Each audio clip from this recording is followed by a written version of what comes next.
Hello and welcome. I am Scrapperlock, and this is City of Heroes on the Rebirth server. We are with Quintessence last, our level 25 brute, who has 418,000 XP earned, 27,000 to go to get to level 26 on our next superpower, and 2.5 million influence. And we are working with Miriam Blechel, and we are on a story arc for her.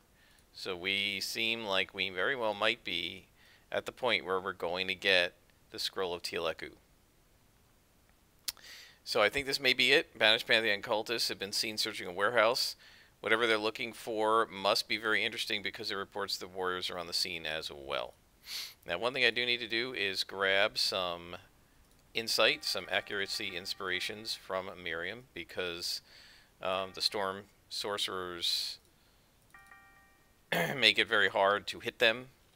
And this way, I don't have to keep backing away from them. I can just swallow a couple of these and we should be able to hit them. So we're going to go to Independence Port, and I'm going to go this way, and stop all the villains. So this is a defeat all. Depending on the size of the map, it may be the only mission we do this episode, because it could be really long. But we'll just see how it goes. And I believe this is the Scroll of Teoleku story arc. We don't have any clues yet, but hopefully we will by the end of the next mission or so. And then once we do that, guys, I will, I'll do off-screen playing while I work the next contact up to a story arc, and I'll bring you guys back when we do have a story arc. But that's going to happen after we finish Scroll of Teoleku, which probably will take us through level 26.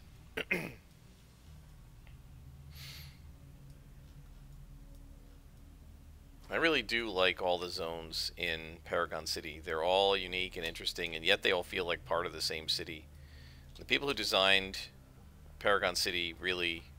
I don't know if they ever got an award for, like, zone design or whatever by, you know, when they give these sort of awards for games, but they absolutely deserved multiple awards for this game. They should have gotten an award for the character creation, the avatar creation. They absolutely deserve an award for the design of the city. I think they also deserve an award for the sidekicking system. I mean, they did some really great stuff in this game. And the design of zones like this is one example of the really great stuff that they did in City of Heroes. It's a great game. I mean, I know there's stuff like in individual missions that I might grumble about, but taken as a whole, it's a really great game. There's a reason why I've been playing it non-stop for like a year and a half now. Every single day I play it a little bit, pretty much. There are very rare days when I don't. I don't always record. It's not always something I'm recording, but every day I play. And it's super fun. Now, this is a Death Shaman, so we do not need to worry about the inspirations. And you know, I forgot to put us back on +1 missions. So this mission will be a little bit easy. Fortunately, the BP are a little tougher to us because there's some negative resistance and because of the Storm Shamans. So given that maybe it won't be too bad in terms of it being too easy. But I don't know why I'm missing so much. I'm not being debuffed.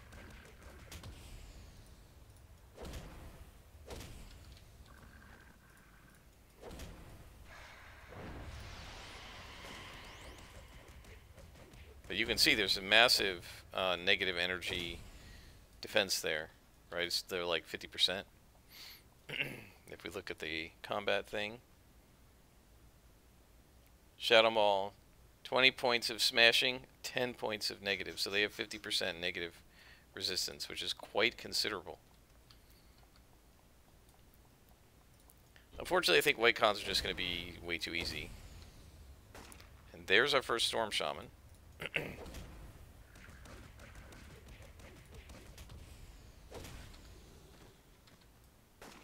there's a warrior over there. So I'm going to hit this Storm Shaman. I think probably one may be enough.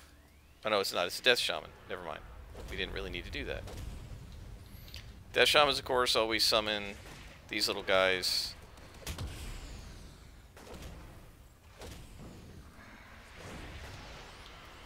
See if we can get an AoE in. There we go. Hit a bunch of them, missed one.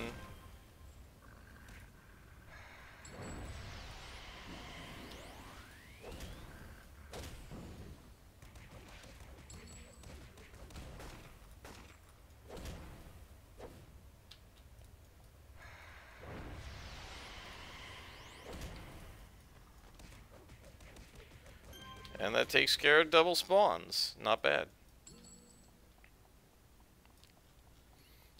This character is really enjoyable. I'm having a lot of fun with it.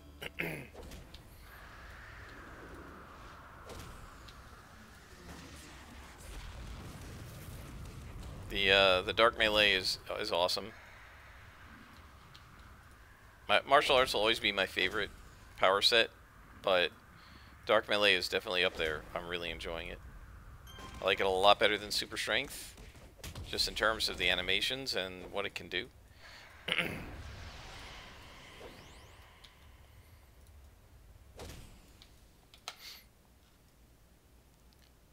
Not sure about claws. I like claws an awful lot, so I'm not sure if I like dark melee better than claws. It's close, because I do like claws quite a bit. And of course, now that I brought a whole bunch of accuracy inspirations into the this mission, I'm not going to face any storm shamans. They'll all be, oops, they'll all be death shamans and avalanche shamans. There we go. Always like catching them in the AoE.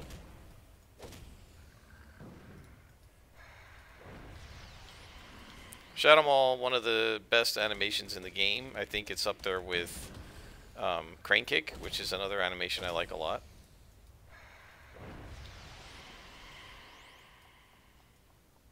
And oh, Storm Kick, I like Storm Kick a lot too. Where you go up and like spin around. That's an awesome. That might be the best martial arts animation. And it was a newer one. It wasn't one of the originals. The original Storm Kick was you kicked up and it was kind of like Shadow Maul. You went kick, kick, kick, kick, kick. And everybody hated it. I don't know why. I really liked it. But the new one's really cool, too.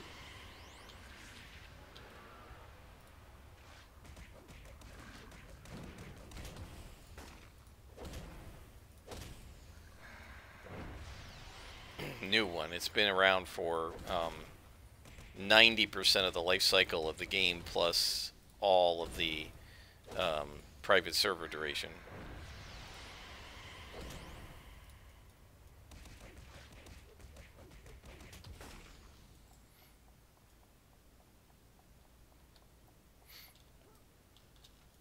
So role-playing game gossip as we go. This is going to be quite easy, so I won't have to concentrate as much as I would if these guys were orange cons and stuff.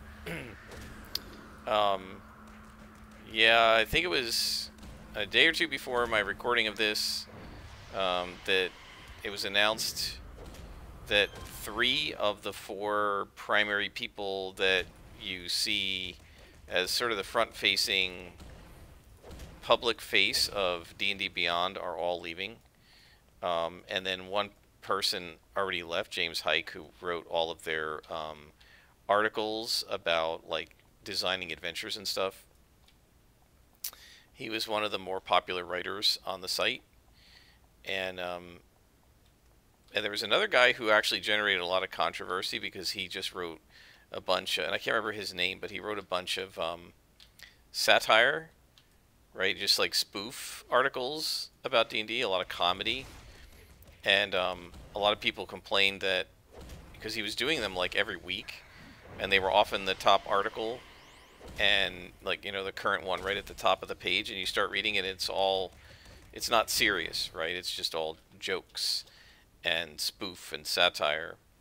And there were people who complained about that like, could you please put more serious content? So he stopped posting a while ago, and then about a week or two ago it was announced that James Hyke was leaving, and then Lauren Obo, I don't know what her real last name is, but she's Obo Lauren on the forum. who's also married to one of the other guys who's also leaving, and then the community manager guy is leaving, and so they're losing 4 people total in the last couple weeks, and 3 were announced today. Now they're not all, or yesterday. Now they're not all leaving immediately. A couple are staying like till the end of February. But by the end of February, from between January 1st and the end of February, 4 of the primary people that the public is aware of at the company are leaving, which is not normally a positive sign for a company. And this has all happened while they have, and I can't remember the name of it, but there's some new role-playing game that the company that owns D&D Beyond just bought. So let's sort of back up just a little bit and talk about D&D Beyond. And there's our first Storm Shaman. So we'll go ahead and buff up so that we can keep hitting him. And then I want to run away from him. So D&D Beyond was originally created by a company called Curse that I believe was owned or co-owned or subsidiary of or connected somehow to Twitch. And I think they created the website as a means of people being able to play D&D on Twitch. I guess. I don't know the details. But after a very short period of time, like I think maybe right before it came out of beta, Twitch got rid of D&D Beyond and Curse ceased to exist, I guess, or was purchased by a company called Fandom, which I don't think anybody ever heard of and hadn't done much of note up to that point. And they took over the website design, and I guess they got a bunch of D&D people to work with them, including James Hyke and some others, because Hyke is one of the writers, I think, at Wizards of the Coast, or was before moving to D&D Beyond. And they started, they put the server live, or started running the servers, and Fandom has been running the D&D Beyond website ever since. But one of the issues that keeps coming up on the forum is that people think that D&D Beyond is run by Wizards of the Coast. In fact, my really good friend and colleague at work actually told me they were. And he'd been using it for months and didn't know. He said, we used to use Roll20, he and his friends, but we started using D&D Beyond because it's the official, so he says, D&D online site. Nope, it's no more official than Roll20. It's no more official than Fantasy Grounds. Fandom pays some sort of a licensing fee to Wizards of the Coast to be allowed to put materials on their website. And it was originally designed as a website to basically be the equivalent of like an ebook for the D&D books. And they created an app that absolutely is terrible, and I hate because it doesn't work like regular ebook apps, and it doesn't have a good bookmarking system, and it's just overall awful. And it's so bad that when they decided to put character sheets into the book, into the app, right, they said we're going to make a new app for it because we can't fold it into the existing app. It's just, it's awful. Their development has been very slow, both on the apps and on the regular website. They have features that they put into beta, and they're in beta for 2 years. They've been saying things are coming or in development. I mean, every once in a while a thread is necro posted, like an old thread is brought back to life by someone who will say, where are we on this now? And you'll look, and it's like a 2017 or 2018 thread where they said, oh, X is coming, we're working on it, it's in development. And the current state is it's still in development. So they're just very, very slow on stuff. They've been unbelievably slow to implement some of the new content. Like when Tasha's Cauldron Everything came out, and you can see these are the last guys that we have left to beat up. When Tasha's Cauldron Everything came out, it took them a really long time to implement the features of Tasha's, and I think some things are still not implemented, if I'm not mistaken. I think I could swear somebody posted recently that there's some feature, I don't remember if it's the way tattoos work or something, that isn't fully implemented in the game, in the site.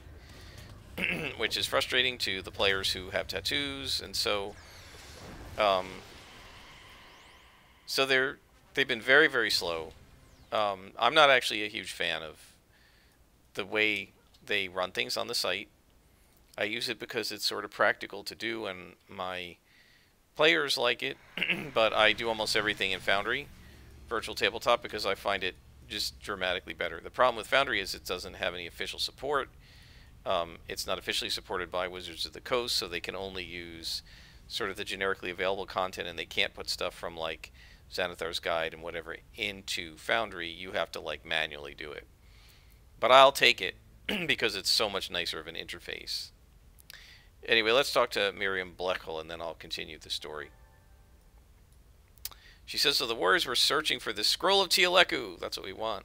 My guess is that the Banished Pantheon may have been searching for the same thing. Then a bit of digging about that warehouse where you stopped the Banished Pantheon and warriors. Apparently, it's used to hold items for estates that are under dispute by inheritors. Among other things, it held the private library of Ross Caldwell, who used to adventure with the Midnight Squad under the name Darkvine. Another cool superhero name, or supervillain. I don't know if this is a good or bad guy, because the Midnighters are kind of neutral. It might be a good idea to check with the executor of his estate and find out about the Scroll of Teoleku. This is going to be on Talos Island, and since we're about halfway through this episode, I'm going to just go ahead and auto-teleport to the mission. We have enough yellow inspirations. We should be fine against storm sorcerers.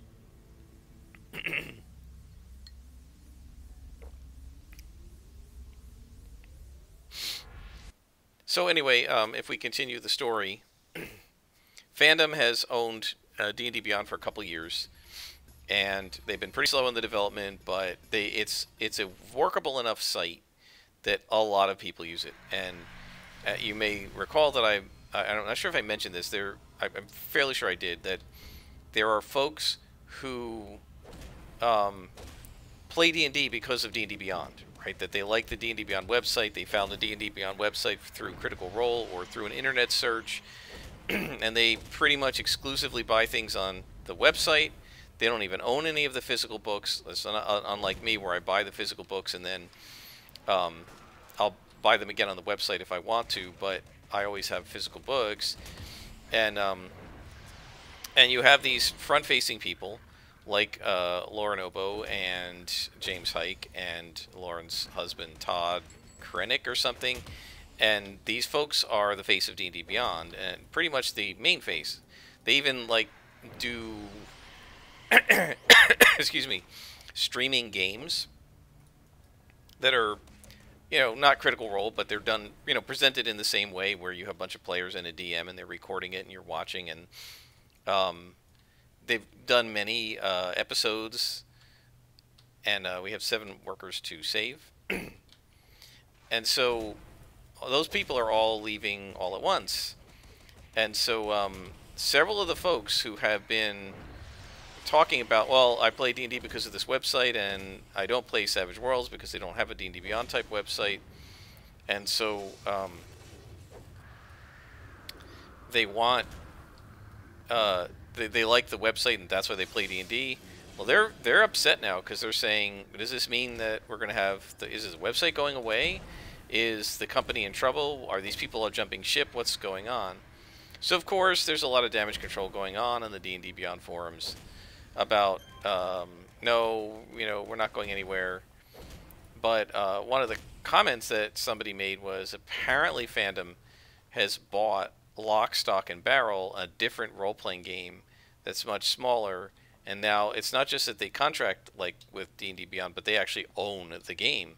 And one of the questions we have, and you know, obviously they're not going to admit anything because they never do at companies like this, but one of the questions she had was, is what's really going on here that they want to sort of stop paying royalties to Wizards of the Coast and own their own property and try to use kind of the popularity of D&D Beyond to get people interested in their other role-playing game, and then maybe, you know, end the Wizards of the Coast contract in another couple years and, you know, go back to their go to their new game and just support that.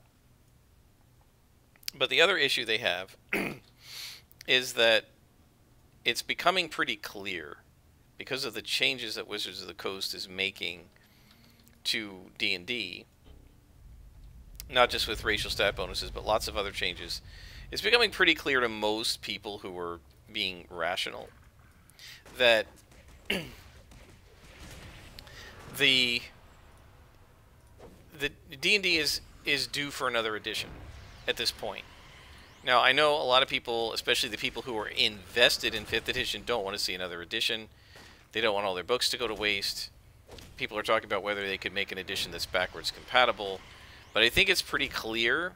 Mike Merles, who was the architect of both 4th and 5th edition, has been shunted aside to work on Baldur's Gate 3, and is out of the company in terms of directing the direction of D&D. D&D 5th edition is basically his baby, so it's easy to see how whoever comes on, and I'm not sure if they've completely replaced him yet or if it's just an interim, but whoever replaces him might want to make their own mark, make their own edition. Also, in 3 years, we're coming up on the anniversary of the launch of the original box set of the original 3 books of D&D, and so they might want to have like an anniversary edition, because it's going to be, I think it's going to be 50 years, right? 1974 to 2024. So, so within the next 3 years, many people have said they're probably going to make, maybe they don't call it 6th edition, but call it Golden Anniversary Edition or D&D Gold, or I don't know, something fancy. What did I miss? Avalanche. And so D&D Beyond, you know, fandom and D&D Beyond have pretty much said, and you can see what this thing is doing to my smashing defense, but I'm just going to stand here and kill this guy because he's about to die. And well, not kill him, arrest him. Arrest him. They pretty much said, we're going to stick with 5th edition. In other words, they're not going to change editions. At least that's what fandom has said, and I guess that their contract is for 5th. And so if they see coming down the pipe that D&D is going to have another edition, and they think that that's what's going to happen, they very well might say, let's start getting ready with another role-playing game, let's start getting ready with something else, let's get ready to have the license pulled, because, or to be running an older edition that nobody wants to play as much because there's a new edition out. You know, they may be covering their butts and, you know, making sure that they don't end up sitting there holding the bag, right? With D&D 6th edition having come out and them having no way to implement it, or no contract to implement it. So, so I don't know. I mean, that may be what's going on. They may have said, look, I mean, maybe Wizards of the Coast told them, look, your contract runs out in, you know, 2022, and we're not renewing it. And if that's what they said, then, you know, D&D Beyond's going to have to become something else, right? Phantom Games is going to need another way to make money. So, these sorts of things happen in role-playing games. You know, we know, for example, that Hero Games was originally an independent, and in the late 80s, they got... I don't think they got bought up by Iron Crown Enterprises, but Iron Crown Enterprises became like their printer and publisher. And they did that because they were a small company, and Iron Crown was a bigger company, and Hero Games sort of needed those resources to be able to keep producing work, right, to be able to keep publishing and stuff. And then Iron Crown Enterprises went, you know, belly up in the 90s, I think, and that was the end. And then Hero System was going to disappear.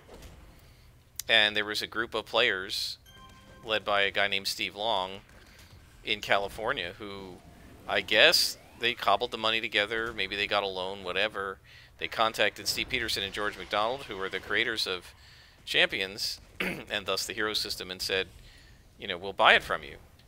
And so they bought the Hero System, and so the 5th edition hardcover, the Black Book, 5th edition Hero System, was the the first item that was put out by Steve Long and his group. And since then, the hero system has been run by those guys. Unfortunately, they revived it a little bit, right? But it sort of fell apart again. And I think the last, sort of big thing they did was contract with the company that made this game, Cryptic, to make Champions Online. And that was just done at the last minute because it was originally Marvel Superheroes Online or something. I don't know. It was a Marvel MMO. And when Marvel... And it was supposed to come out on the Xbox. And when Marvel's reps... This is the story. I don't know how true it is, but the story goes that when Marvel and Microsoft's reps showed up to take a look at what they had and, what the game looked like, and took a look at it, they were like, no. They didn't like it. They thought it was bad. Microsoft said, you're not putting it on the Xbox. And Marvel was like, we don't want to be involved with this. We're not interested in making MMO if this is what it's going to be like. And so now they had this superhero MMO with no intellectual property. They had originally designed it to work with a controller, not with the keyboard. And they made it so that you could do it with a keyboard, but that was sort of secondary. It was meant to be an Xbox game. And so they had this game that was meant to be on the console, but was now going to have to be exclusively on the computer. And I argue that it still to this day plays better if you use an Xbox controller, and I have done so. And they had no hero property. And they hadn't made their own like they did with, with City of Heroes. They knew from the beginning that they were going to have to make their own world, right? But with Marvel Online, they were making the Marvel universe, right? They were assuming Wolverine and the X-Men and stuff, and the Avengers, and all the other Marvel properties, and probably New York City. And then a year before they were ready to launch, Marvel said no thanks. And so they had to do something. They had to come up with a property. So they hunted around, and I guess they said, let's try Champions, because no one had made a video game of Champions, and they didn't make a Champions game, although they did rename stuff to Champions terminology, like power advantages and stuff like that. And they, Energy Blast, and they did rename things to make it sound like Champions. But what they really wanted was the thematic material of Champions, right? Not so much the hero system rules, but organizations like Viper and villains like Grand. And so they took those ideas and turned them into a video game. And as one person said, you can still see the remnants of Marvel when you go in there and the Grand stuff, right? He's a big green radioactive guy. Well, that was clearly stuff that was meant to have to do with the Incredible Hulk, right? And you can see that with some of the other materials as well, that there are, leftovers that were probably meant to be Marvel villains and Marvel characters that just got converted over to the equivalent in Champions. And so they have Foxbat and all the other classic Champions villains and characters, and that's it's pretty cool to see if you're a Champions fan and if you've been playing Champions since the 80s. But most people don't play Champions anymore, and most people didn't know any of those characters. And I don't know that it did them that many favors to have Champions. There was some name recognition, right? And they got a pretty good world out of it. But I don't think it's... They didn't get all of it, right? They weren't able to completely keep the Champions stuff. They just sort of used some of it and then kind of overlaid some of their own stuff on top of it. But there's Dr. Destroyer, who's obviously equivalent to Dr. Doom and that kind of stuff. I mean, those things are actually fun for me to see because I'm well aware of the Champions lore. So I enjoy that. I'm not a fan of the way the game was implemented, but I do like the Champions lore. But that was all done because Marvel and Microsoft kind of pulled their IP and said no thanks, and the company had to do something. So I'm wondering if, and obviously they're never going to admit this out loud, right? Because it would be bad for business. If they admitted today that Wizards of the Coast was going to pull their license in 2 years, everyone would say, what's the point of buying anything on D&D Beyond if you're going to take it away in 2 years? We're better off just buying paper books or buying it through Roll20 or something. So, a friend of mine, my best friend, said, oh, maybe Wizards of the Coast is going to take over the website, right? Maybe they're going to take over D&D Beyond, and these guys need another website because fandom won't be running it anymore. But I think that's highly unlikely. We do know that Wizards of the Coast tried to run a website with 4th edition, and it was a complete disaster. And they probably don't want to try that again. And when I said that to him, he said, well, but it's a new edition, and if they bought the, this is our last worker, if they bought the website, and took it over from Fandom Games, then they wouldn't have to develop their own website, and they've already got something that kind of works. I would argue it doesn't work that well, and it's pretty clear that they designed it not to really scale up. And so they didn't design for growth. They designed it to be able to handle what was there at the time they built the site. And with all the growth that's happened and the new additions to different books and stuff that they've then had to try and implement, it's pretty clear that they didn't do it in a way that was easy to add things on. And it's incredibly labor intensive. So I'm not sure that Wizards of the Coast would be doing themselves any favors by purchasing the website. It would be quick, but I think in the end they'd end up with a website that they would be constantly holding together with baling wire. Anyway, Miriam says, the Warriors already made off with the Scroll of Teoleku. That at least the Banished Pantheon doesn't have it, though I don't really want to see it in the Warriors' hands either. Quintessence last, we're going to have to recover that scroll. That is true. Okay. So, the adventure began when our contact told us about some unusual activity. In a warehouse investigating, we found the Warriors fighting the Banished Pantheon cultists both searched the warehouse for something called the Scroll of Teoleku. Our contact found that the warehouse held the disputed estate of Cicero Ross Darkvine Coldwell, a former member of the Midnight Squad. When you went to speak with the executive of the estate, you found the Banished Pantheon already on the premises searching for the scroll. After defeating them, you found out that the Warriors had already absconded with the scroll. And why did I read all that to you guys? Because this is the best story arc. In my opinion, this is the best story arc in the game. It's the coolest story. It tells you why the Banished Pantheon are banished and how they got that way. And I think it's really cool, and I love the name Teoleku, by the way. And it's my favorite arc, so we're definitely going to savor this arc because I absolutely love it. So let's see, where are we on time? All right, well, we're at past half an hour, so I think we're going to stop there. Let's see, we got, a whole bunch of enhancements to sell, so I will do that off screen, guys. We got some science. Hang on, we've got a science one. Let's see. Do we need this?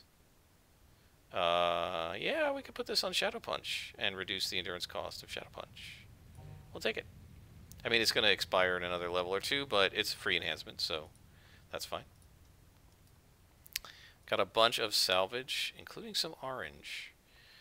Now, I do have, by the way, we're very close to 100,000 prestige earned, and we've got 103,000. When we get to about 100, and I think it's 150, we will have enough. So it's been about, what, 10, 12 levels that we've been earning the prestige. I would say in another 2 or 3 levels, actually, we may have enough to set up a workshop and at least one salvage rack, and then we'll be able to store some of the salvage. Until then, we're just going to have to hold on to it and, have it be full, because the vault is also, I believe, full. So we're maxed out. And I can't even move things, like I can't even move the orange stuff to the vault or anything because we're maxed out. Alright, so I'm going to go sell stuff, and I'll meet you guys back here next time. Until then, I am Scrapper Lock, and this has been City of Heroes.